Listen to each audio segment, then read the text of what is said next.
하나님의 말씀 보겠습니다.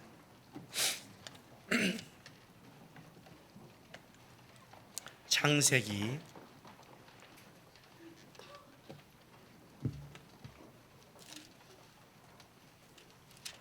33장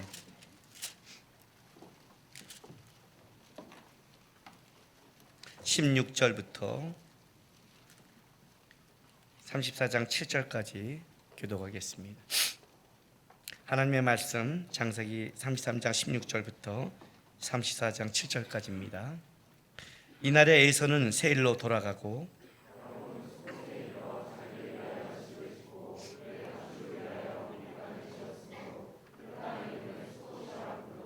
야곱이 밧단 아람에서부터 평안히 가나안 땅 세겜 성읍에 이르러 그 성읍 앞에 장막을 치고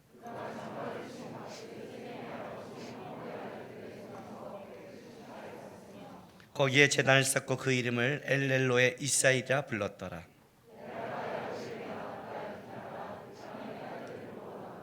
히조소 중 하물의 아들 그 땅의 주장 세겜이 그를 보고 끌어들여 강간하여 욕되게 하고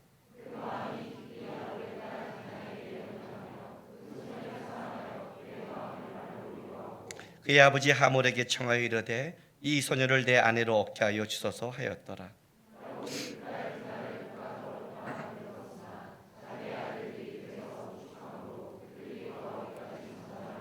세겜의 아버지 하몰은 야곱에게 말하러 왔으며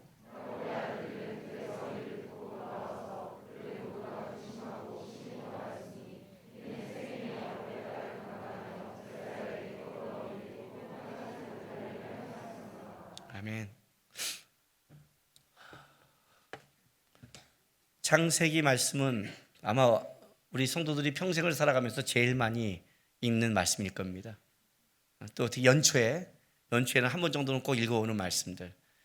1년 일독하겠다고 마음 먹고 창세기는 계속해서 반복해서 창세기는 한 50쪽 되는데 출애굽기 있다가 때려치고 렉이란 거대한 히말라야 산맥을 만나고 포기해버리는, 그리고 항상 주님 어쩔 수 없었어요 하고 말하는 게 아마 이 성경 있는 겁니다. 저도 이제 창세기를 많이 읽었죠. 청년 때도. 그리고 나서 이제 목사가 되고 또 말씀을 연구하면서 창세기를 정독하고 또 창세기를 보게 됐습니다. 창세기를 정독하면서 창세기를 딱 덮을 때 창세기 50장 끝에 있는 말씀 때문에 제가 펑펑 운 적이 있습니다. 펑펑. 창세기 50장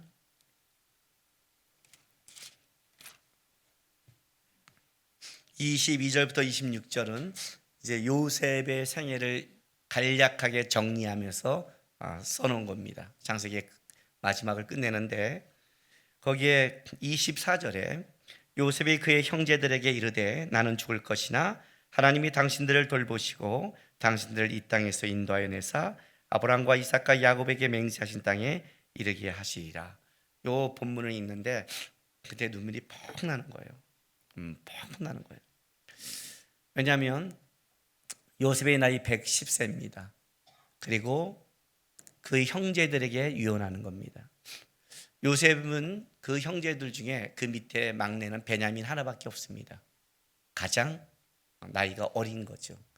그렇다면 이 유언은 지금 누구한테 하는 거냐면 거의 막내가 형들에게 하는 겁니다. 왜요? 총리로 살았고 수많은 일을 했지만 요셉의 인생이 만만치 않았습니다. 고단한 인생을 살았죠. 17세에 노예로 끌려가서 그 노예살이에 또 감옥에 가서 감옥살이에 요셉의 몸은 완전히 망가졌을 겁니다. 그 바쁜 총리 생활 속에 챙기지 못했을 겁니다.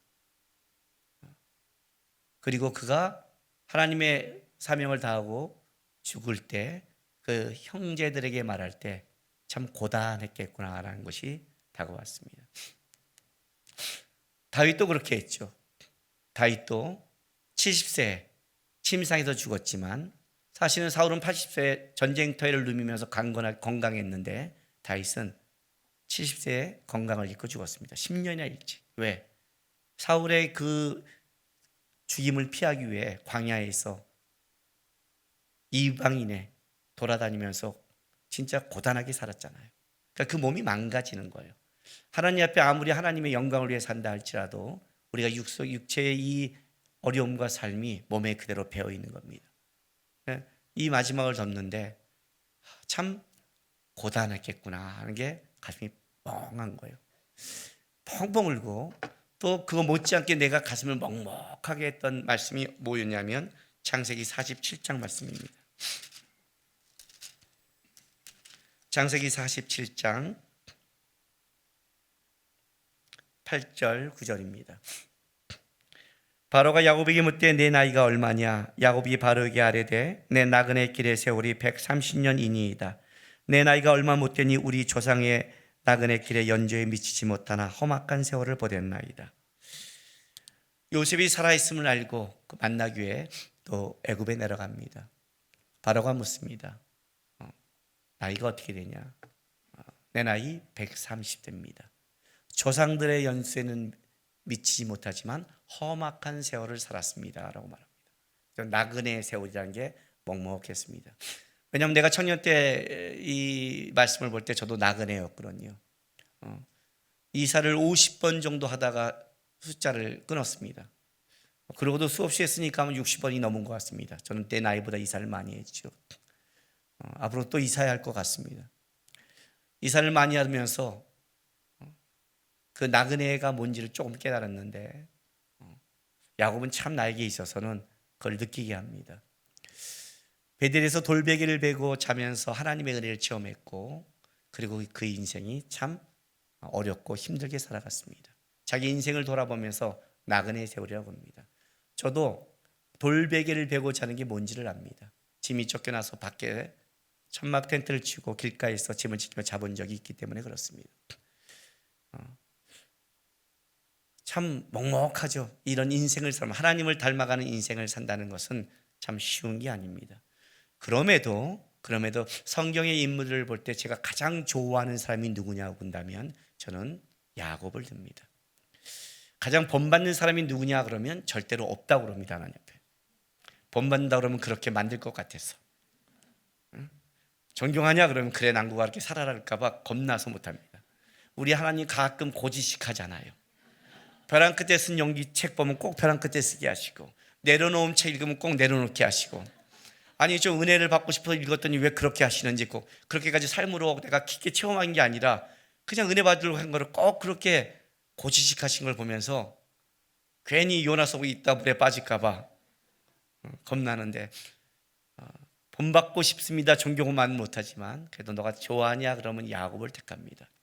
믿음에 앞서간 사람 아브라함, 총리가 된 요셉, 하나님의 합한 사람 다윗 무척 좋지만 저는 야곱이 좋습니다. 만약 야곱을 본받는다면, 한 사람을 굳이 본받는다면 저는 야곱을 택할 겁니다. 왜냐한지 아십니까? 야곱의 인생 속에 그의 말년이 사람은 이렇게 살아가는 거라를 보여준 나에게 모델이 되기 때문에 그렇습니다. 얼마 전에 우리 어머니를 장례식을 치르면서 저는 인간이 흙으로 돌아가는 인간이 갖고 있는 모습을 봤습니다. 아무리 총명한 자도 치매가 걸리고, 아무리 강건한 자도 늙어가면서 흙으로 돌아가는, 그 몸이 쪼그라들고 정신도 잃어버리는 진짜 흙으로 돌아가는 인간의 과정을 보게 됐습니다.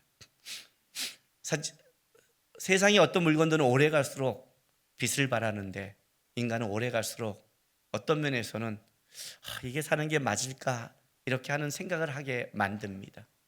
그런데 야곱은 그의 삶은 처참했지만 그의 말년은 참 본받을 만합니다. 일단 야곱에게는 영적인 분별력을 잃지 않았습니다. 그가 눈이 어두웠을 때 요셉이 아들들을 데려옵니다. 누구냐? 앞이 안 보입니다. 누군가는 있는데 안 보입니다. 하나님이 애굽에서 나에게 준 아들들입니다 라고 합니다. 그들 내 앞으로 데려와라 하고 축복하는데 야곱이 손을 어긋나게 하는 겁니다.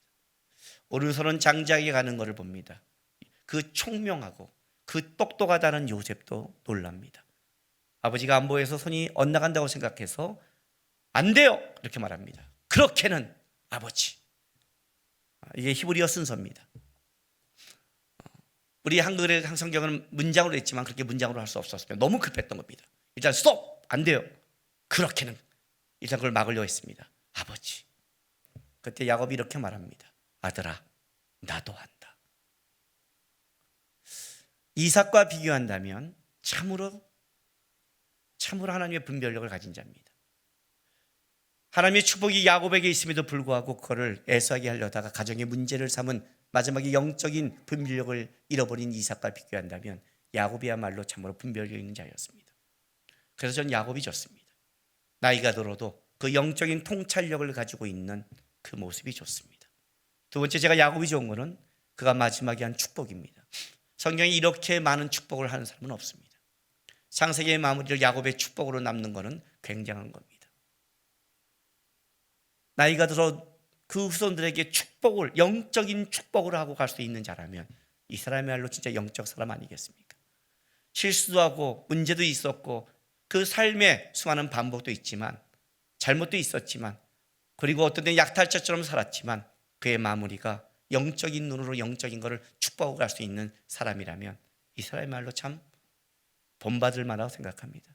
세 번째, 제가 야곱을 더 본받고 싶은 건 이겁니다. 그는 죽어서도 이야기하는 사람입니다. 절대 내 시신을 애굽에 묻지 말라. 가나안 땅 헤브론 아브라함이 묻힌 그곳에 묻으라. 그 약속 때문에 요셉이 그 가족들이 헤브론에 가면서 출애굽을 답사하고 그 자녀들에게 애굽이라는 그 땅, 세상 아름다움 속에 머물지 않고 가나안에 가야 된다는 것을 400년 이상을 외친, 죽어서도 믿음을 얘기할 수 있는 사람, 죽어서도 신앙을 말할 수 있는 사람.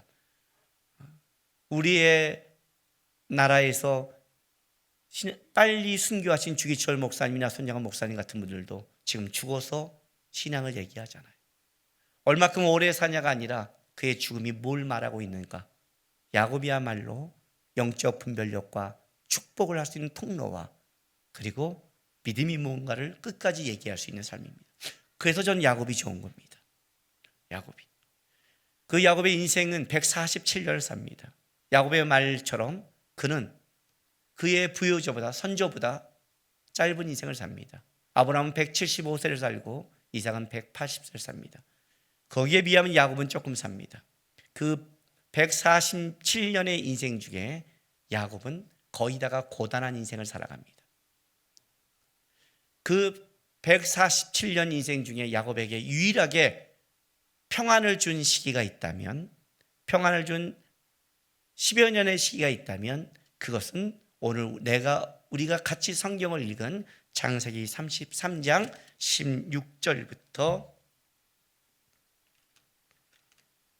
20절까지 요때 기간, 딱 17, 18, 19, 4절 이때 기간이 야곱의 인생에서 가장 평온한 시기를 지내게 됩니다.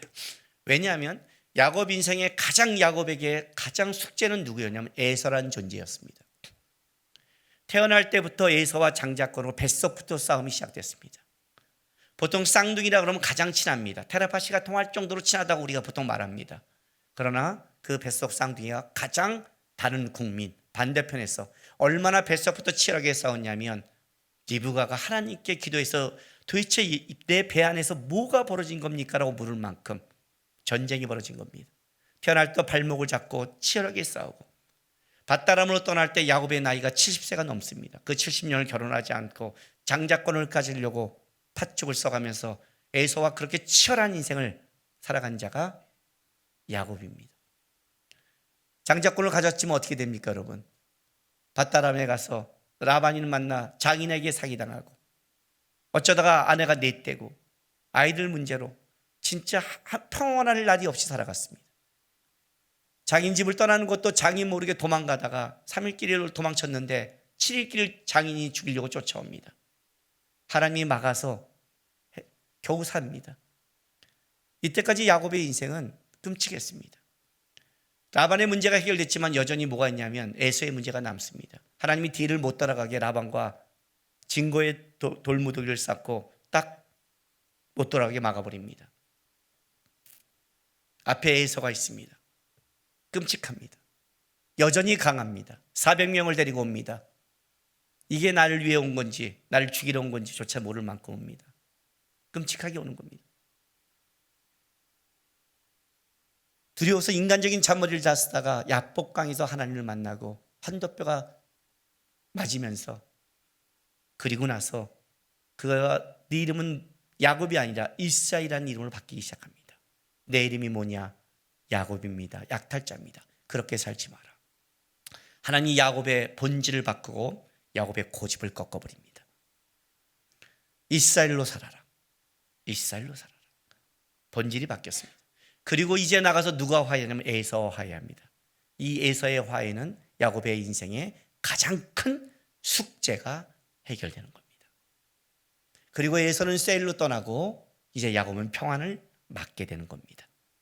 나중에 이삭이 죽었을 때 에서를 한번 만나고 나서 그 다음에 창세기 36장에 에서의 족보가 나오고 성경에 에서는 사라집니다. 야곱에 있어 가장 인생의 평안한 시기가 이 시기입니다. 딱 10여 년. 앞으로 좀 시간이 더 지나면 어떤 일이 벌어지냐면, 베델에 간 이후에 요셉과 그의 형제들의 싸움 때문에 형들이 요셉을 애굽에 파는 사건으로 야곱은 또 한 번의 절망에 빠집니다. 그 절망을 언제까지 갔느냐? 130세까지 갔습니다. 아들이 죽는 슬픔에 사는. 요셉을 만났지만 그러면 그 다음에 평안했느냐? 그렇지 않습니다. 그 말년에 17년은 애굽에 살았습니다. 야곱은 불안했습니다. 약속의 땅을 떠나서 죽을까 봐. 그가 죽으면서 당부합니다. 나를 가나안 땅에 묻어달라. 그러니 야곱의 후반부도 끔찍했고 전반부도 끔찍합니다. 자기 사랑하는 아들들과 유일하게 평안한 시기를 간다면 바로 이 시기를 갖습니다. 야곱 인생의 가장 평안한 시기입니다. 그런데 이 가장 평안한 시기가 야곱의 삶 속에 가장 야곱의 운명을 바꿀 만한 무서운 사건으로 바뀐 게 이 사건이라는 겁니다. 왜냐하면 이 평안한 시기가 지나고 날 때 어떤 일이 벌어지냐면 이런 일이 벌어집니다. 34장 보십시오. 레아가 야곱에게 낳은 딸 디나가 그 땅의 딸들을 보러 나갔더니 히위 족속 중 하몰의 아들 그 땅의 주장 세겜이 그를 보고 끌어들여 강간하여 욕되게 하고라고 말합니다. 야곱에게 낳은 딸 디나가 그 땅의 딸들, 세상의 딸들을 보러고 나갔습니다. 이 보러라는 이 단어는 1차적인 의미로 보다라는 뜻이 맞습니다. 그러나 이 단어에 전치사가 붙으면 의미가 더 깊어집니다. 오늘 이 히브리어 단어는 전치사가 붙었습니다. 이 의미가 깊어져서 이렇게 봅니다. 안을 들여다보다, 매우 세심히 관찰하다, 배우다, 즐기다 뜻입니다. 그러면 디나는 그냥 세겜의 그 문화를 보려고 간 게 아니라 그 안을 자세히 알고 있고 자세히 즐기고 있고 배우고 그 땅에 동화되어 있다는 겁니다. 그 땅에 동화된 것을 누가 보느냐? 이 세겜의 추장의 아들이 봅니다. 이 추장의 아들이 본다는 이 단어도 그냥 본다는 단어가 아닙니다. 자세히 관찰하여 보는 겁니다. 자세히 보는 겁니다. 그래서 어떻게 해요? 끌어들여, 강제로 갖고 가는 겁니다. 강간하여, 이것도 강제입니다. 그죠? 욕되게 한 것, 이것도 천하게란 뜻입니다. 3번 강조한 겁니다. 최상급입니다. 최상급이 되어버렸습니다. 그 평화했던 시절이 뭘 만들었느냐? 최상급의 부끄러움과 위기를 맞게 됐다고 성경은 얘기합니다. 5절에 34장 5절에 이 디나의 강간 사건을 이렇게 평가합니다. 야곱이 그 딸 디나가 그가 더럽혔다함을 듣고, 이 더럽혔다는 건 육체적인 걸 말하는 걸 넘어선 겁니다. 종교적인 겁니다. 부정한 겁니다. 7절 보세요. 야곱의 아들은 들에서 이를 듣고 돌아와서 그들이 모두 근심하고 심히 노하였으니 이는 세겜이 야곱의 딸을 강간하여 이스라엘, 야곱이 아닙니다. 언약의 백성 이스라엘입니다. 성경을 볼 때 야곱이라는 단어가 이스라엘이라는 걸 번갈아 쓰는데, 야곱은 개인에게 쓰는 단어고 이스라엘은 하나님이 바꾼 언약의 자손의 대표가 되는 나라의 국호가 바뀌는 거 아닙니까? 바로 하나님의 백성에게 부끄러운 일, 곧 행하지 못한 일을 행하였으며, 즉 절대로 해서는 안 될 일, 다른 말로 할게요. 절대로 당해서는 안 될 일, 그리스도인이라면, 영적인 사람이라면, 하나님의 사람이라면 절대로 당해서는 안 될 일을 당하게 되고 그 일이 행해졌다고 말합니다. 어떻게 이런 일이 벌어졌을까요? 이 평온이 도대체 뭐였을까요? 에서의 문제가 해결되자마자 바로 17절부터 20절에 야곱이 행한 일을 성경은 이렇게 기록해요. 보세요. 17절. 야곱은 수콧에 이르러 자기를 위하여 집을 짓고 고정된 거처입니다. 그의 가축을 위하여 우리칸을 지었고 그 땅 이름을 수콧이라 부르더라. 가축을 위하여 우리칸을 지었다는 건 오랫동안 머물 계획입니다. 더 나가 19절. 그가 장막을 친 밭을 세겜의 아버지 하몰의 아들 손에서 베크시타에 샀으며 밭을 샀습니다. 땅을 샀어요. 땅을 샀던 건 정착의 의미가 있습니다. 그렇죠? 그리고 거기에 제단을 쌓고 그 이름을 엘렐로의 이사이라 불렀더라. 하나님 이사이의 하나님이라고 불렀더라. 신앙생활에 착각하는 게 하나 있습니다. 내가 예배드리고 내가 하나님 앞에 성경 읽고 내가 나가면 내가 신앙생활로 착각하지 마시기 바랍니다. 신앙은 우선순위입니다. 우선순위가 뒤바뀌면 틀어지는 겁니다. 자기를 위하여 집을 짓고 가축을 위하여 우리가를 짓는데 하나님을 위하여 세운 게 없습니다. 이게 문제입니다. 오늘 34장 18절에 이런 말을 성경은 얘기합니다. 야곱이 밧단 아람에서부터 평안히 가나안 땅 세겜 성읍에 이르러 이런 일을 했다고 성경은 말합니다. 밧단 아람에서 평안히 가나안 땅 세겜 성읍에 이르러. 자, 창세기 28장을 봅시다. 창세기 28장. 야곱이 에서에게 죽음 당할까 봐 도망가면서 베델에 가서 돌베개를 베고 잘 때 하나님이 나타나서 야곱에게 축복하시는 장입니다. 15절에 이렇게 말합니다. 하나님이 내가 너와 함께 있어 내가 어디로 가든지 너를 지키며 너를 이끌어 이 땅에 돌아오게 할지라 내가 내게 허락한 것을 다 이루기까지 너를 떠나지 아니하리라 하신지라. 그죠? 너와 함께 있어 어디로 가든지 너를 지켜 이 땅으로 끌고 오겠다고 약속하셨습니다. 자, 20절부터 20절 야곱이 이렇게 서원합니다. 야곱이 서원하여 이르되 하나님이 나와 함께 계셔서 내가 가는 이 길에서 나를 지키고 먹을 떡과 입을 옷을 주시오. 내가 평안히 아버지의 집으로 돌아가게 하시오면 여호와께서 나의 하나님이 되실 것이요 내가 기둥으로 세운 이 돌이 하나님의 집이 될 것이요 하나님이 내게 주신 모든 것에서 10분의 1을 내가 반드시 하나님께 드리겠나이다. 야곱이 어떻게 선한 줄 압니까? 베델에서 하나님을 만나고 이렇게 선합니다. 하나님이 밧다람에서 나를 평안히 여기에 돌아오게 하신다면 제가 약속합니다. 여기에 하나님의 집을 짓겠습니다. 여기서 내가 하나님께 헌금하며 하나님의 이름을 부르겠다 약속을 합니다. 그런데 33장 이렇게 말합니다. 하나님이 18절에 야곱이 밧단 아람에서부터 평안히 가나안 땅 세겜 성에 이르러 하나님은 약속을 지켰습니다. 평안하게 끌어왔습니다. 라반의 문제도 해결해졌고 에서의 문제도 해결해졌습니다. 평안히 왔습니다. 그런데 야곱은 베들로 간 게 아니라 세겜에 머물렀습니다. 얼마큼 머물렀냐고요? 야곱이 에서를 만날 때 요셉의 나이는 굉장히 어린 나이입니다. 요셉 밑에 베냐민밖에 없기 때문에 그렇습니다. 막내 아닙니까? 거의. 디나는 요셉의 나이 차이가 한두 살밖에 차이 나지 않습니다. 왜? 레아의 6 아들 이후에 난 마지막 딸이기 때문에 그렇습니다. 중간에 단산도 낍니다. 그러면 디나도 어린아이였다는 겁니다.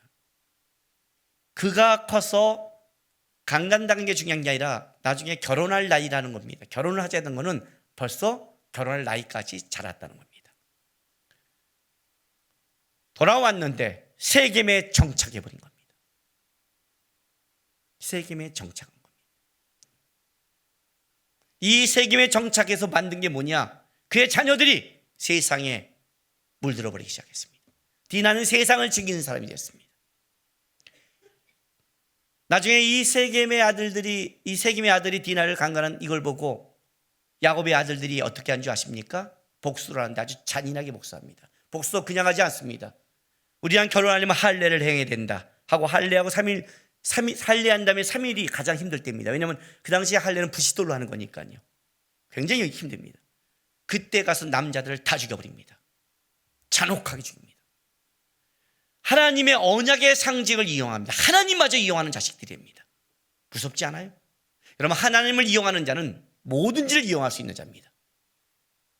그의 신앙입니다. 야곱이 머문 게 어떤 일을 만들었냐? 그 가족의 완전한 타락을 만들어버리기 시작했습니다. 끔찍한 타락이 벌어지기 시작했어요. 세상이 좋아진 거죠. 요즘 말로 할까요? 디나가 세상이 좋습니다. 유명한 클럽에 갑니다. 맨날 좋아합니다. 맨날 춤추고 술 먹고 놀아도 좋아합니다. 거기에 재벌 아들이 있는 겁니다. 쟤 누구니? 눈에 띄니까. 동남아시아에서 온 가족이야. 우리나라 사람도 아니야? 아니야. 그래? 그렇게 되는 겁니다.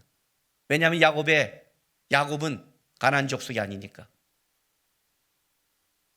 그래서 자세히 관찰해 보니까 그래? 강제로 끌고들여서 해버린 겁니다.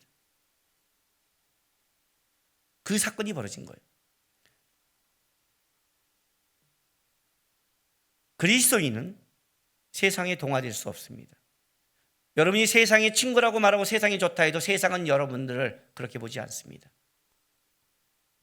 우리는 일단 예수를 믿는다면 아무리 세상이 즐거운다 해도 세상 속으로 깊게 못 들어가게 되어 있습니다. 이스라엘입니다. 하나님을 붙잡고 살아가야 될 사람이었습니다. 놓쳐버렸습니다. 이 사건이 야곱의 가문의 가나안 전체와에서 한 형제가 아니라 가나안 족속 전체와 적이 되는 위기를 맞게 됩니다. 야곱이 그럴 때 35장 1, 2절에 하나님이 이렇게 나타납니다. 보세요. 하나님이 야곱에 이르되 일어나 베델로 올라가서 거기 거주하며 내가 내 영 에서의 낯을 피하여 도망하던 때에 내게 나타났던 하나님께 거기서 제단을 쌓으라. 왜 하나님이 이때 말했을까요? 왜 그 전에 말하지 않았을까요? 그 전에 왜 너 베델로 안 오니 말하지 않았을까요? 아니요, 말해도 모릅니다. 영적으로 무뎌지기 시작하면 하나님이 말해도 이해하지 못합니다. 신앙의 제일 무서움은 나태함입니다. 나태함이 모든 죄를 만들어냅니다. 모든 타락을 만듭니다. 성경에 그렇게 깨어있으라 깨어있으라고 말한 것은 바로 그래서 그렇습니다. 나태하기 시작하면 그것이 하나님이 말해도 하나님의 말인지를 모릅니다. 누가 말해도 꼭 그래야 돼 말합니다. 왜냐하면 그의 기준은 하나님께 있는 게 아니라 세상에 있기 때문에. 세상의 기준에서 하나님의 말씀을 보면 하나님의 말씀이 분명할수록 더 제약을 받습니다. 하나님의 말씀이 분명할수록 내 삶이 더 하고 싶은 것들을 못하게 됩니다. 그래서 하나님의 말씀을 더 멀리할 수밖에 없는 겁니다. 언제? 하나님의 말씀을 들을 때 하나님도 말씀하십니다. 이 위기 가운데 이제 야곱이 두려움에 떨고 있을 때 하나님이 말합니다. 너 형 에서의 낯을 피할 때 다시 초심으로 돌아가는 겁니다. 그때 네가 나한테 했던 걸 기억하라는 거예요. 근데 중요한 건 뭐냐면 그걸 기억하고 가는데 야곱이 하는 일이 있습니다. 영적으로 깨어지니까 드디어 야곱이 보이는 게 있었습니다. 그게 바로 2절입니다. 야곱이 이에 자기 집안 사람과 자기와 함께 모든 자에게 이르되 너희 중에 있는 이방 신상들을 버리고 자기 신을 정결하게 하고 너희들의 의복을 바꾸라. 야곱의 집에 이방 신상들이 얼마나 많은지 모릅니다. 그 전에 그렇게 많은 이방 신상들을 야곱은 제하지 못하고 놔뒀습니다. 근데 이제 하나님 앞에 가다 보니까 눈이 뜨니까 자기가 버려야 될 것을 보이기 시작한 겁니다. 그게 야곱을 영적으로 어둡게 한 겁니다. 우상이란 신명기에 의하면 자기를 위해 만든 겁니다. 자기 편하려고 자기 좋은 걸 만든 겁니다. 제가 말했죠? 내가 여러분의 집안을 찾아가면 우상이 뭔지를 찾아낼 수 있다고. 내가 좋은 걸 다 우리는 깔아놓으니까. 우상은 그겁니다. 그게 보이기 시작합니다. 그걸 버리고 가는 겁니다. 그리고 이제 베델로 올라갔더니 보세요. 7절. 그가 거기서 제단을 쌓고 그곳을 엘베달, 하나님, 베델의 하나님 불렀다. 이는 그의 형의 낯을 피할 때 하나님이 거기서 그에게 나타났으라고. 그때 거기서 제단을 쌓고 드디어 베델의 하나님을 불렀더니 35장 9절 10절 보세요. 이렇게 결론을 내립니다. 야곱이 밧다람에서 돌아오매. 자, 이제 밧다람에서 돌아왔다고 얘기합니다. 이제 하나님이 다시는 야곱에게 나타나서 그에게 복을 주시고 하나님이 그에게 이르시되 내 이름을 야곱이지만은 내 이름을 다시는 야곱이라 부르지 않겠고 이스라엘이 내 이름이 되리라 하시고 그가 그의 이름을 이스라엘이라 다시 부르시고 축복하기 시작합니다. 야곱이 이스라엘이 된 것은 창세기 32장의 야복강에서 됐습니다. 그렇죠? 그러나 야곱은 이스라엘로 살지 않았습니다. 그리스도인이 됐지만 그리스도로 산 게 아니었습니다. 이게 문제였습니다. 목사님 한국에 오셨어? 외국 나갔다? 왔어. 근데 왜 안 보여? 제주도 가셨나 봐. 그럼 내가 돌아온 겁니까? 안 돌아온 겁니까? 안 돌아온 겁니다.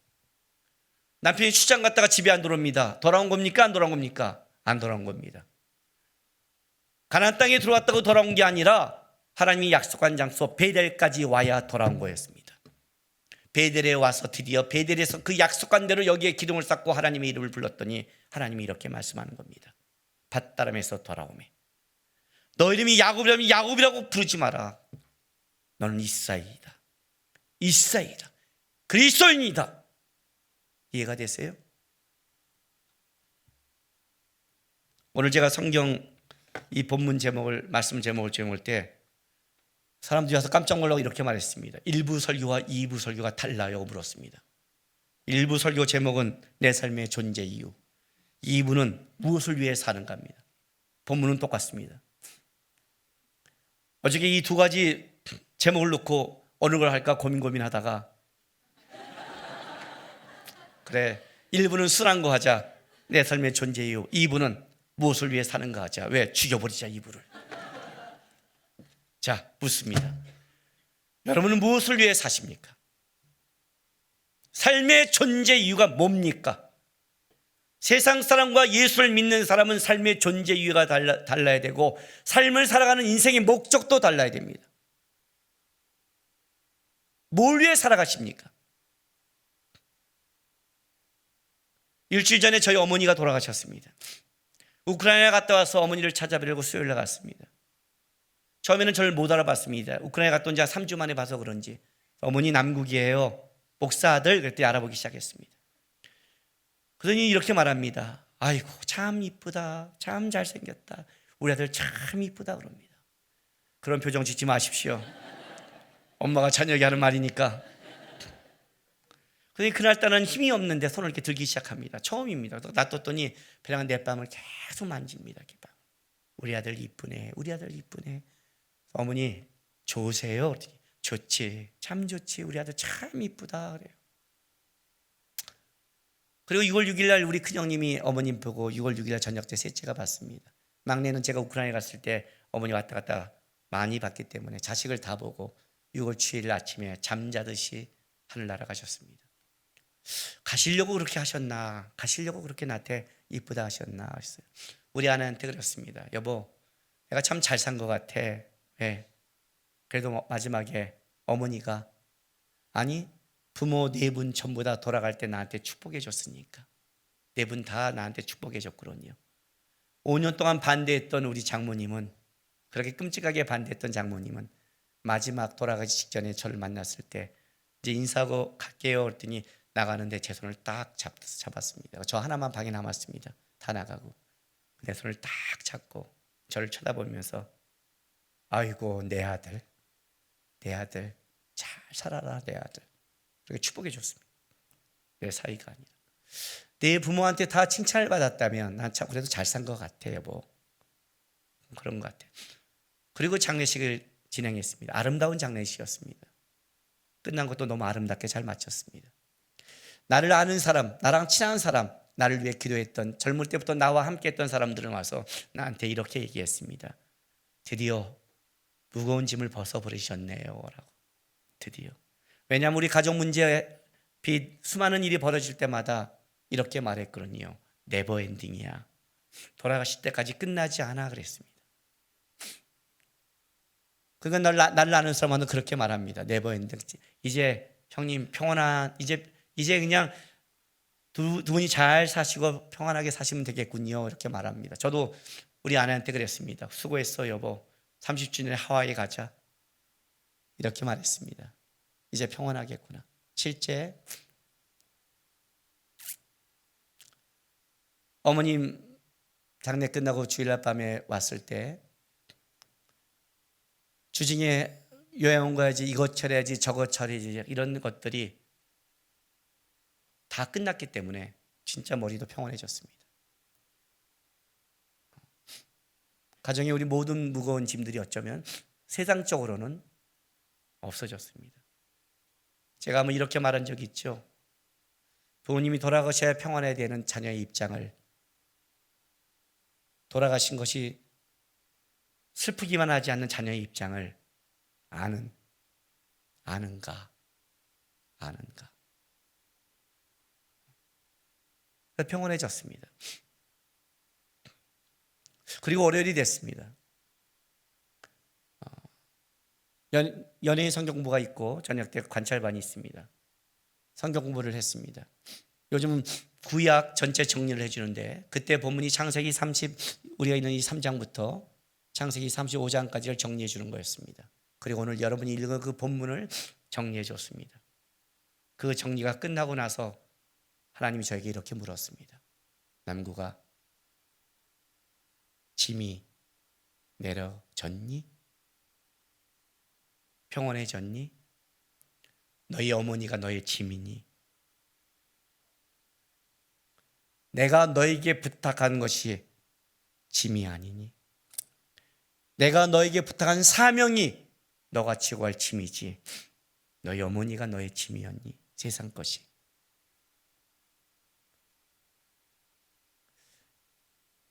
조금 억울했습니다. 어머니 돌아가셔서 성경 공부 일주일 시작을 했거든요. 쉴걸. 일주일 징하게 논 다음에 말씀 오면 날 텐데 하루도 지나지 않아서 하나님이 저한테 묻는 겁니다. 세상 것이 짐이니? 세상이 평안한 게 너의 인생의 목적이었니? 그러면 타락하고 죽는다. 그리스도인은 세상 것 뭘 먹고 마실까 입을까를 갖고 평온하다고 말하지도 않고 그것 때문에 환난이라고 말하지도 않습니다. 그렇죠. 어머니 부모님 문제 제가 벅찼습니다.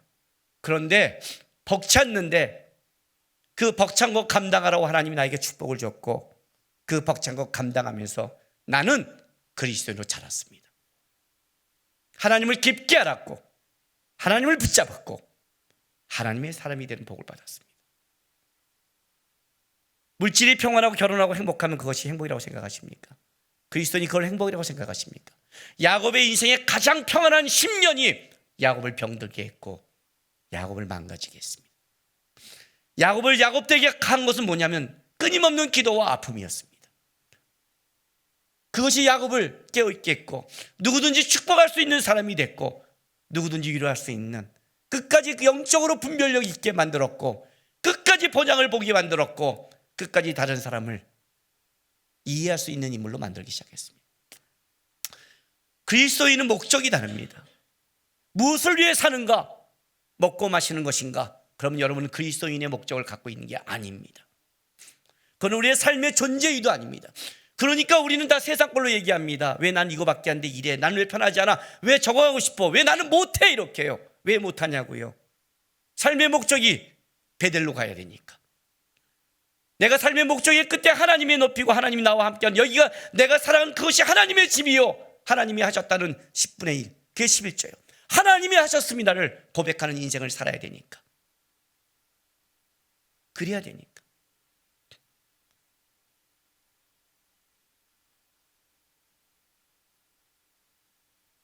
기도했어요. 하나님 앞에. 하나님, 짐을 내려놓지 않았습니다. 짐이라고 생각한 것 죄송합니다. 죄송합니다. 짐이라고 생각해서 죄송합니다. 누구든지 나를 따르려면 자기를 부인하고 자기 십자가를 지랬는데 하나님의 것을 하나님이 원하는 그 자리까지 내가 가는 게 예수님이 우리 위해 기꺼이 이 땅에 십자가를 지는 것이 그의 짐이듯이 하나님이 나에게 맡겨진 것을 가는 게 내 짐이 내 사명 소망인데 내려놓고 편했다고 생각하는 세상의 관점에서 본 것 주님 죄송합니다. 다시 짐을 지겠습니다. 내가 두려운 건 내 인생의 마무리가 하나님 앞에서 이루어지지 않을까 두렵습니다. 내가 두려운 거는 분별력을 잃은 사람으로 하나님께 갈까 봐 두렵습니다. 얼마큼 오래 사느냐가 중요한 게 아니라 그의 사는 인생이 하나님 안에 있어야 됩니다. 나는 무엇을 위해 사는가? 나의 삶의 존재는 무엇인가? 점검하십시오. 편하다고 해서 나태하지 마시고 어렵다고 해서 내 삶을 왜 이렇게 원망하고 주저앉지 마십시오. 우리에게는 각자의 베델이 있습니다. 하나님이 우리를 통해서 각자의 삶 속에 하나님의 살아계심을 드러내고 싶은 목적이 있습니다. 끝까지 그 속에 하나님을 따라가서 그 자리에서 여러분이 하나님을 드러내는 분별력 있고 깨어있고 축복의 통로가 되며 하나님을 이야기할 수 있는 인생을 살아가시기 바랍니다. 나태하지 마십시오. 그리스도인은 세상으로 목적을 삼지도 위안을 받지도 원망을 하지도 않습니다. 여러분이 짐이라는 게 짐이 아닙니다. 그게 여러분을 만들 겁니다. 짐짓벌을 배우십시오. 하루도 지나지 않아서 하나님이 말씀한 게 감사했습니다. 그리고 그 다음날부터 져야 될 짐이 막 터지는 겁니다. 빵빵 터지는데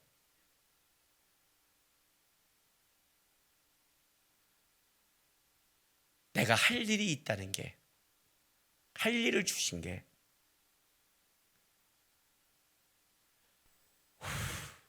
한숨과 더불어 감사했습니다.